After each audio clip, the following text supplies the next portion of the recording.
Bonjour, bienvenue à GG Tarot. J'espère que vous allez bien. Aujourd'hui, on va faire la lecture pour le signe de la Balance pour la semaine du 29 janvier au 4 février. On va regarder ça va être quoi les énergies principales, soit au niveau de la carrière ou soit en amour, tout dépendamment qu'est-ce qui va sortir. Je tiens à spécifier que c'est une lecture générale, donc il se peut que ça ne résonne pas avec tout le monde. Si cette lecture-là ne résonne pas avec vous, vous pouvez toujours vérifier la vidéo en lien avec votre ascendant.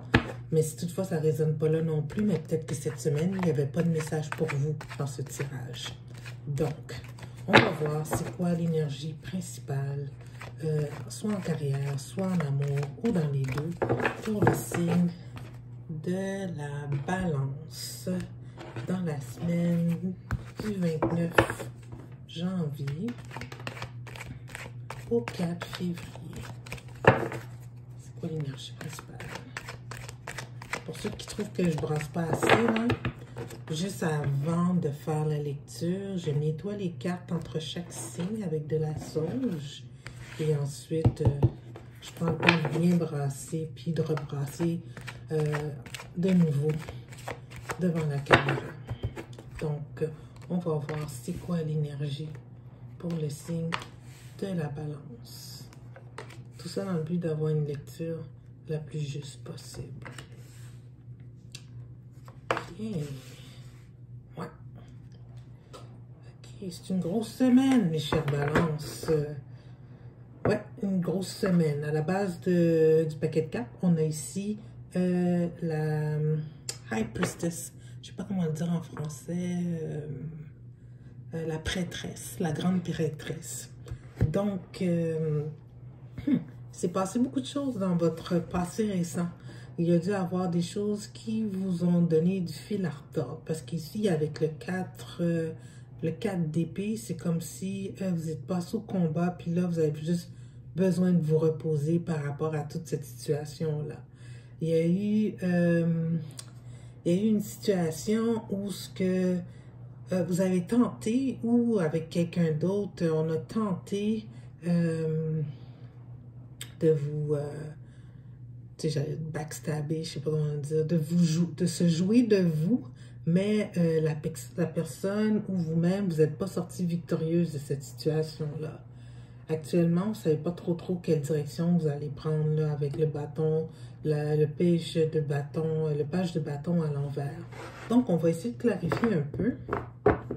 Vous êtes beaucoup dans vos intuitions avec la prêtresse, peut-être parce que vous essayez de voir comment vous allez vous en sortir. Donc, on va essayer de clarifier le page de bâton. La direction, c'est dans quoi, là? On ne comprend pas de direction. C'est dans quel domaine, là, qu'on n'arrive pas à investir, à devenir... à y mettre du cœur, là. Oups, ça, c'est trop de cartes. On va mettre ça de côté.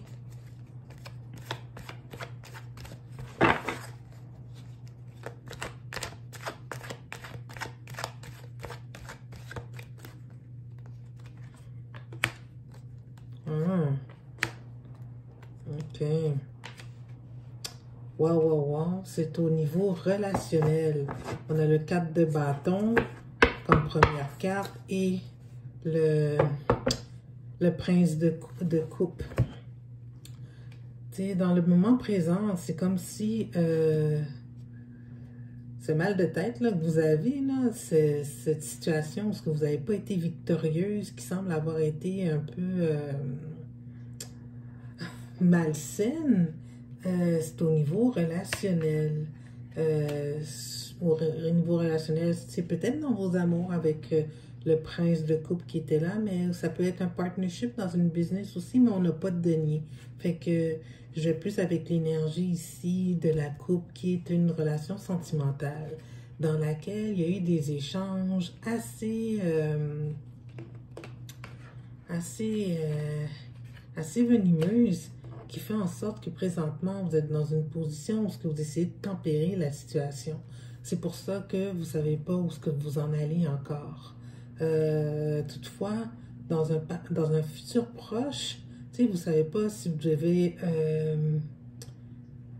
partir vers quelque chose d'autre par la porte d'en arrière, juste quitter la relation, tu sais, un peu cette génération-là de nos jours, ils sont forts ils appellent ça ghoster la personne, donc juste à disparaître sans donner signe de vie. Fait que vous n'êtes pas encore sûr là, de la direction que vous allez prendre. Vous êtes encore en réflexion avec le pendu, mais le pendu ici est à l'envers. Vous êtes pas encore dans un futur proche. La décision, elle ne vient pas elle vient pas de l'intérieur de vous. Elle vient peut-être de qu'est-ce qui est dit à l'extérieur. Puis qu'est-ce qui est dit à l'extérieur, c'est peut-être des choses mensongères aussi avec le 7 d'épée. Parce que pourquoi je dis ça? C'est parce qu'habituellement, le pendu représente quelqu'un quand c'est à l'endroit qui, par lui-même, décide de s'arrêter dans la vie, puis de faire une introspection par rapport à tout ce qui se passe autour de lui, tu sais, de tout se recueillir à l'intérieur, puis de dire, ouais, c'est quoi la décision que je dois prendre dans ce moment-là pour finalement arriver là avec cette couronne autour de la tête que, Eureka, j'ai la décision. Mais là, c'est comme si vous êtes dans cette position pendule-là, mais c'est pas de façon volontaire. C'est parce que l'arrêt a été imposé par des forces extérieures. Donc, on va essayer de clarifier un peu plus c'est quoi, à quoi qu'on peut s'attendre dans le futur par rapport à cette décision que vous cherchez à prendre, parce qu'elle n'est pas encore prise, la décision. Parce qu'il y a peut-être trop d'influences négatives autour de vous. OK? Donc, on va clarifier ici le pendu à l'envers. On va clarifier le pendu à l'envers avec 2 cartes, s'il vous plaît. On va clarifier le pendu à l'envers avec 2 cartes. Ouais.